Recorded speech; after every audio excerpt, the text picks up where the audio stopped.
Inside the super-fast i486SX PC, something is waiting. Intel is an American multinational corporation and technology company. The company was founded on July 18, 1968 by Gordon Moore and Robert Noyce, and to this very day the company is still alive and healthy. So, how did it become so popular? Let's find out. Origins. Intel was founded in Mountain View, California in 1968 by Gordon E. Moore, known for Moore's Law, a chemist, and Robert Noyce, a physicist and co-inventor of the integrated circuit. Arthur Rock, investor and venture capitalist, helped them find investors, while Max Palevsky was on the board from an early stage. Moore and Noyce had left Fairchild Semiconductor to found Intel. Rock was not an employee, but he was an investor and was chairman of the board. The total initial investment in Intel was $2.5 million in convertible debentures, which is equivalent to $18.6 million in 2020, and $10,000 from Rock.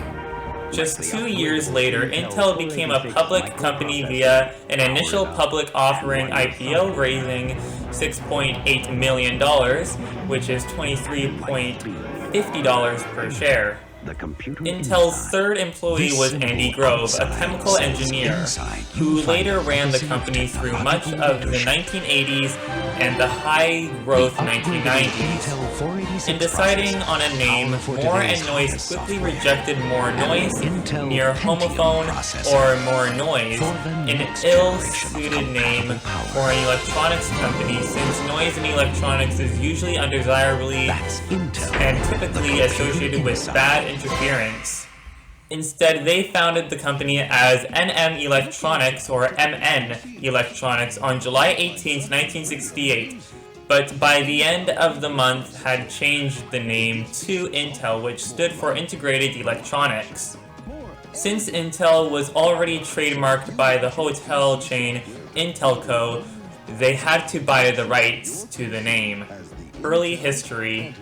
At its founding, Intel was distinguished by its ability to make logic circuits using semiconductor devices. The founders' goal was the semiconductor memory market, widely predicted to replace magnetic core memory.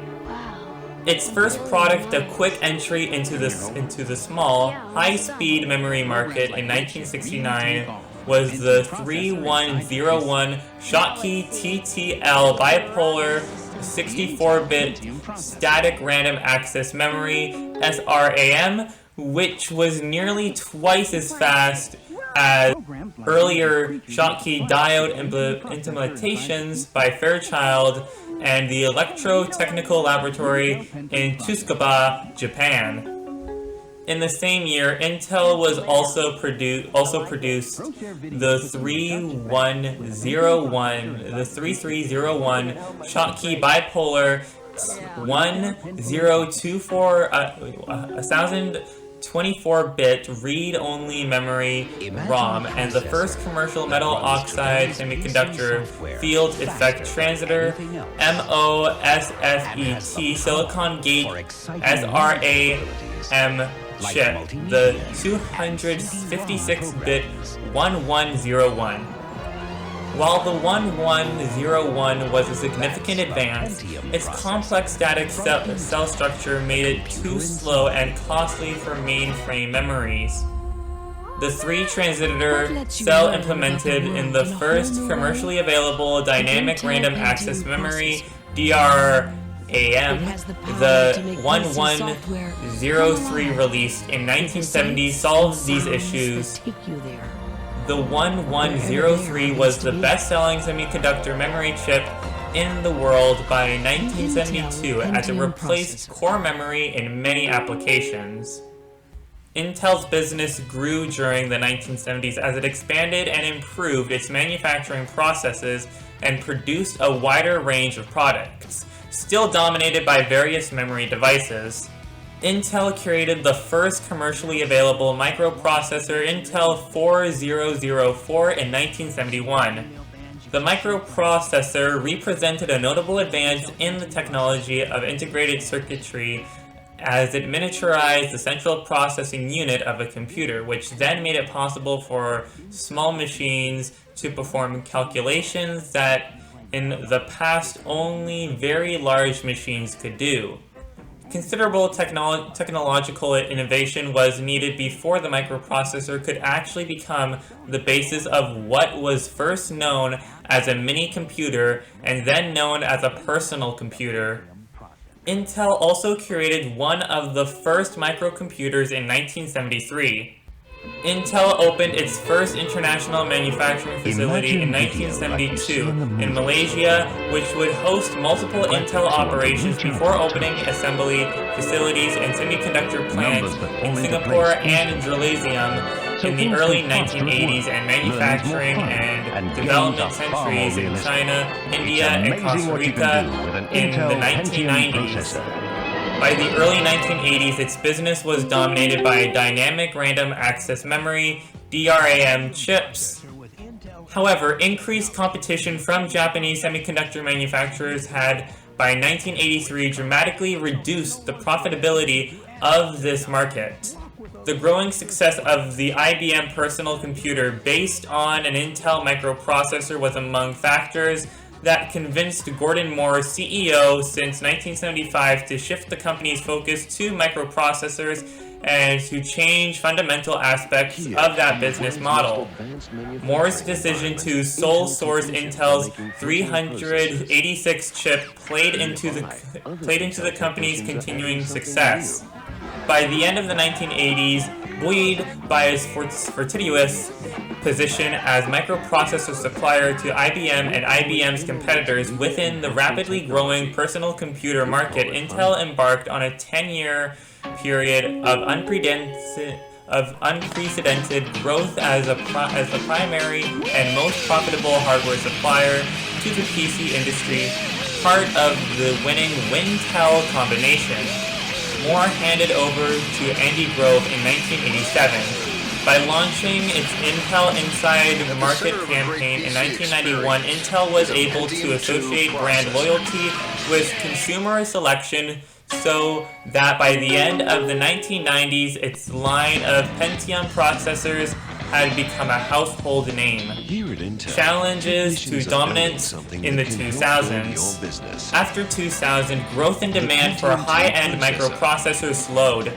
Competitors, notably AMD, Intel's largest competitor in its primary x86 architecture market, garnered significant market share initially in low-end and mid-range processors, but ultimately across the product range, and Intel's dominant position in its core market was greatly reduced, mostly due to controversial net-first microarchitecture.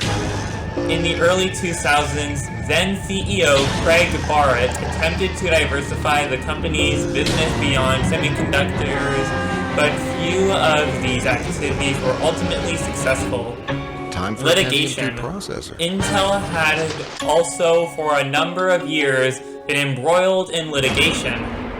U.S. law did not initially recognize intellectual property rights related to microprocessor topology circuit layouts until the Semiconductor Chip Protection Act of 1984, a law sought by Intel and the Semiconductor Industry Association, SIA.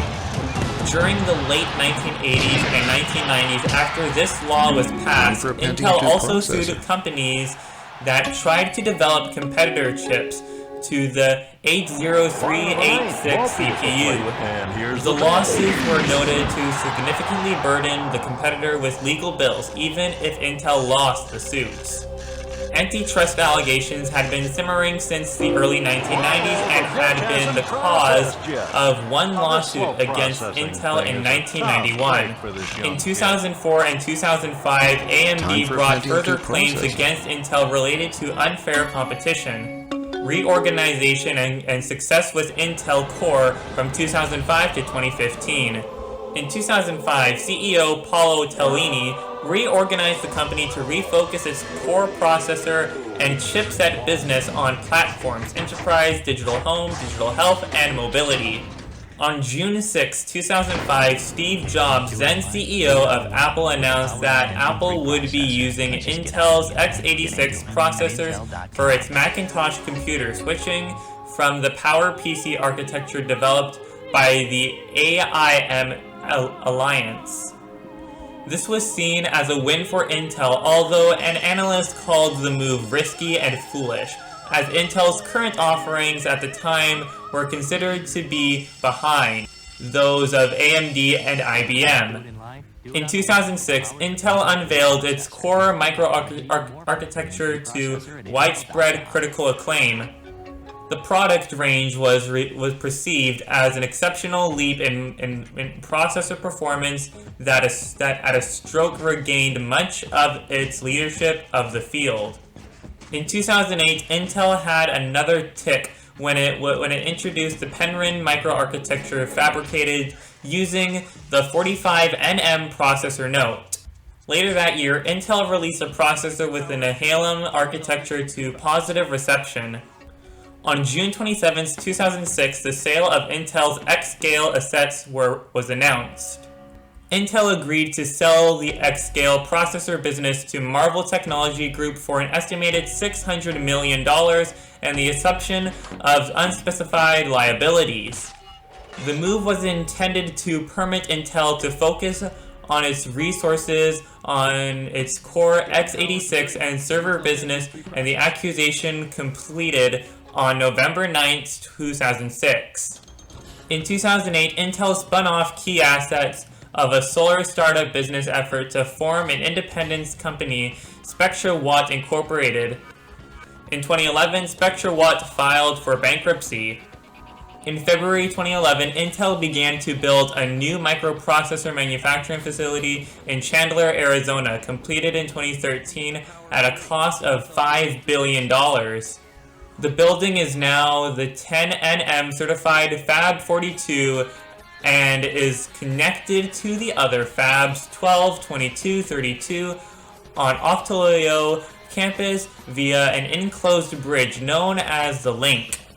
The company produces 3/4 of its products in the United States, although 3/4 of its revenue come from overseas.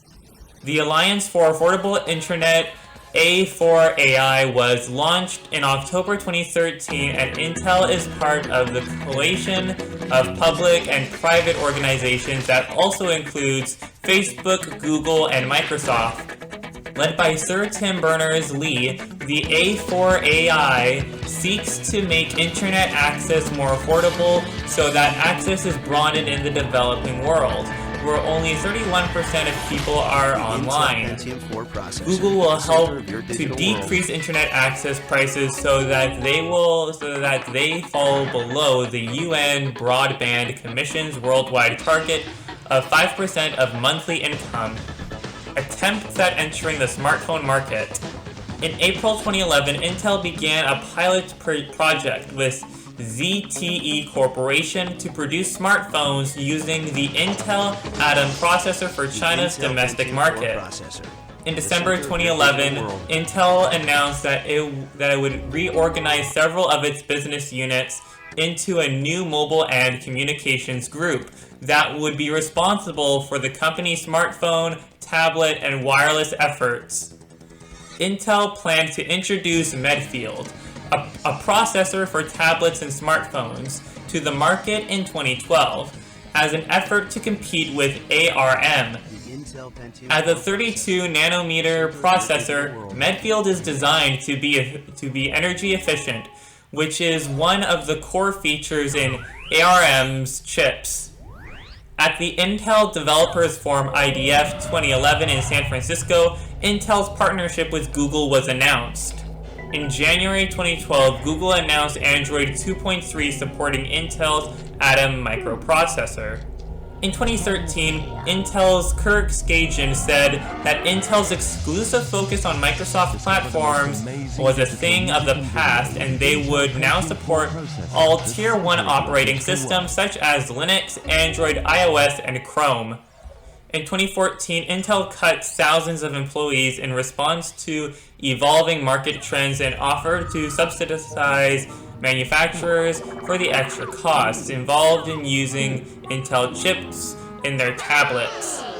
In April 2016, Intel canceled the Sophia platform and the Broxton Atom SoC for smartphones, effectively leaving the smartphone market. Intel Custom Foundry in 2013, finding itself with excess fab capacity after the failure of the Ultrabook to gain market traction and with PC sales declining.